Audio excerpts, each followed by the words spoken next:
Hello, my name is Philip and this is for Phrasal Verbs. If you're new to my channel, welcome.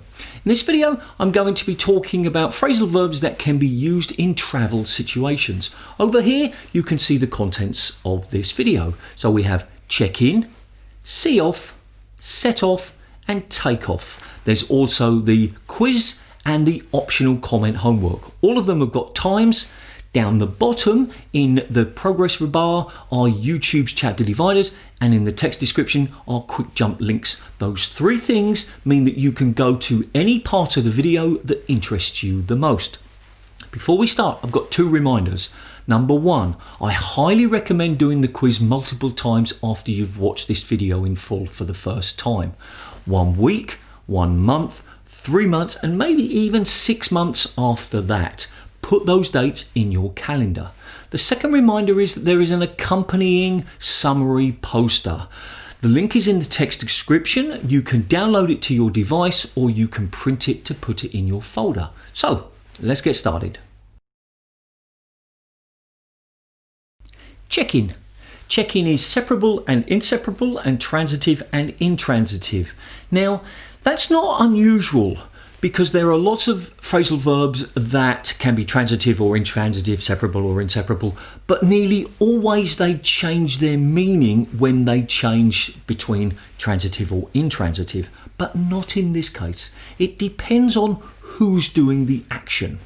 So let's look at some examples here, and in fact let's talk about the definition. It means to register your arrival. Now that could be at a hotel, at a convention, at a hospital, at an airport. Those, airport and hotels would be the most common, where you go somewhere and you say, hello, I'm Philip, I'm here for my flight, or hello, I'm Philip, I'm here for my room.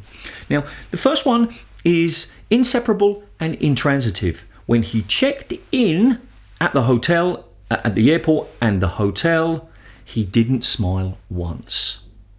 So we're just saying that when he went there and gave his name, he wasn't very friendly. Now the second one is separable and transitive. Now in this case, it's always separable.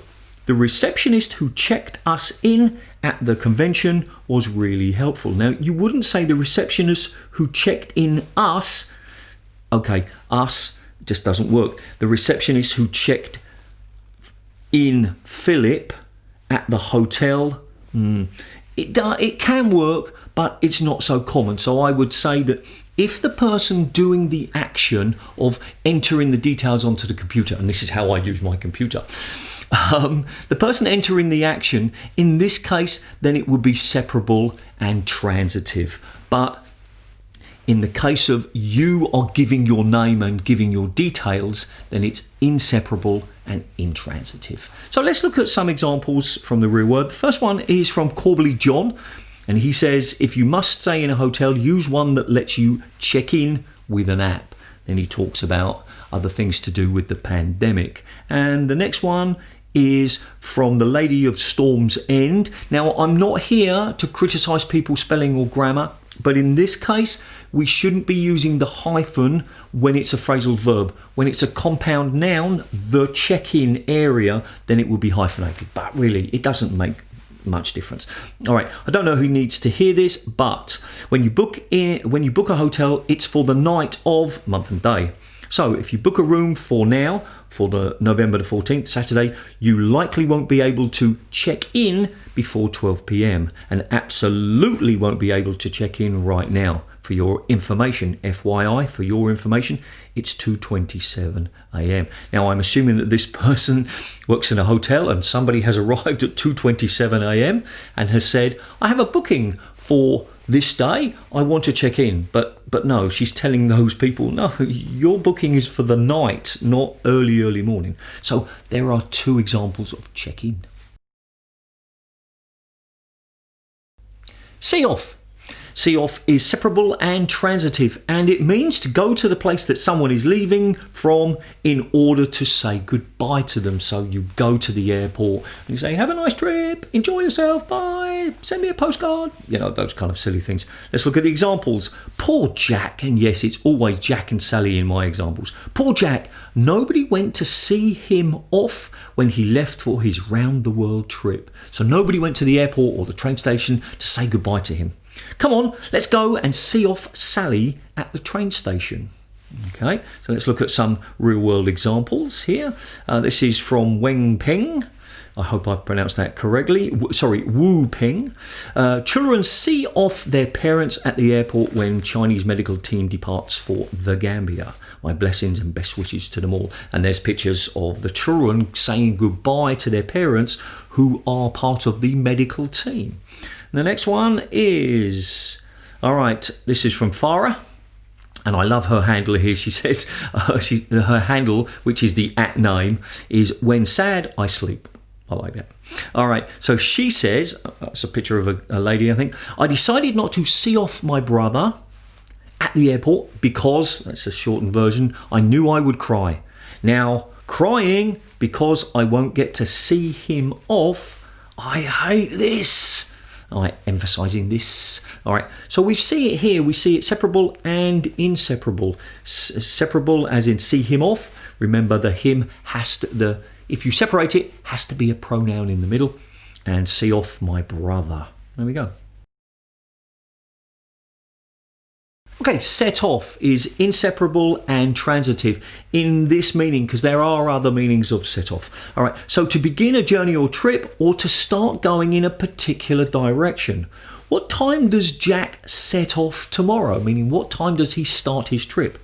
Oh no, we're lost.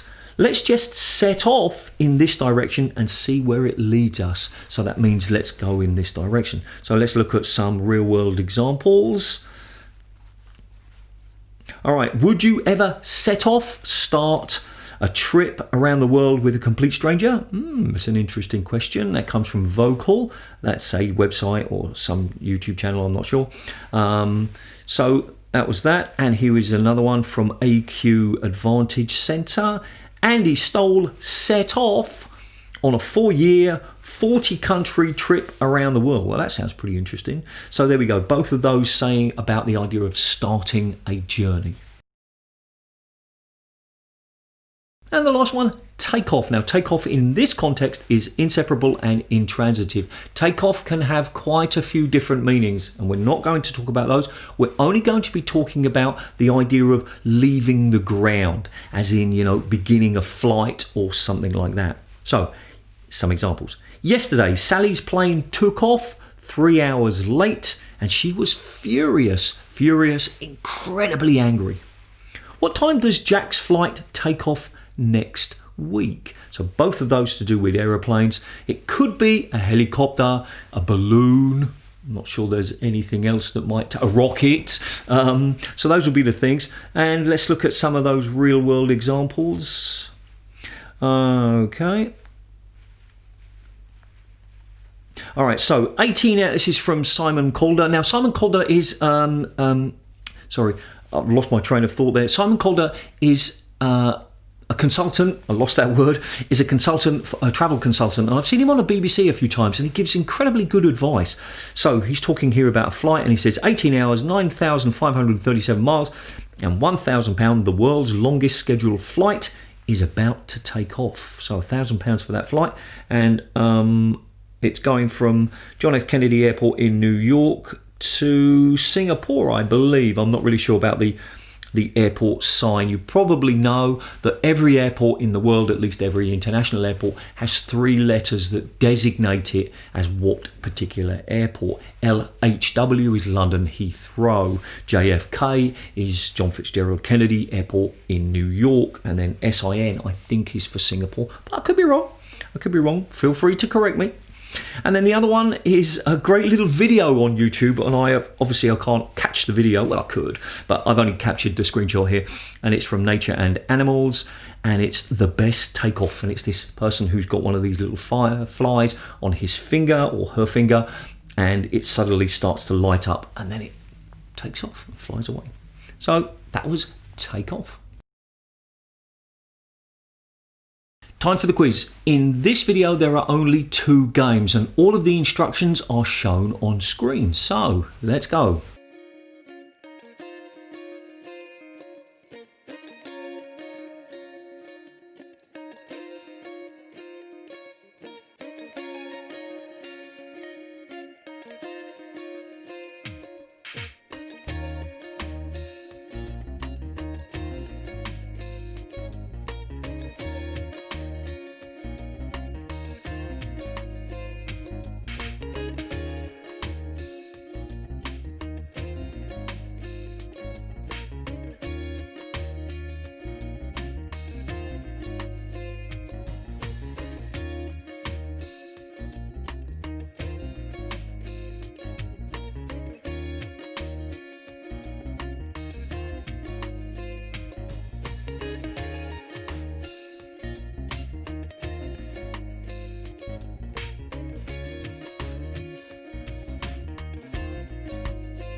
Comment homework.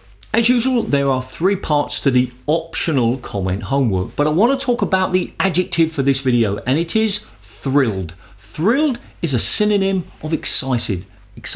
So try to use thrilled in your comment homework. First part of the comment homework is to use the phrasal verbs in long sentences or paragraphs that hopefully use personal experiences for you to write about, because you're more likely to be able to remember them in future and more likely to use them in future, them being the phrasal verbs. Second part of the comment homework is to translate the meaning into your native language. Now, I won't be checking that because almost certainly I won't speak your native language. But as I've mentioned before, hopefully other viewers who speak your native language will be able to check that's correct. And the last part, the third part, is to see if you encounter or run across, if you've seen the last video, 009, which means to encounter unexpectedly. Maybe you run across these videos, these phrasal verbs, in your daily use. If not, you can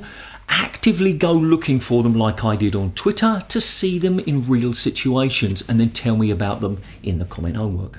So if you like this video, please give it a thumbs up. If you loved it, please consider subscribing. Button is here. Over here is that video about the run phrasal verbs. And down here is a random video that YouTube thinks is a good fit for you based on what you've been watching. And remember, do something every single day to improve your English. See ya.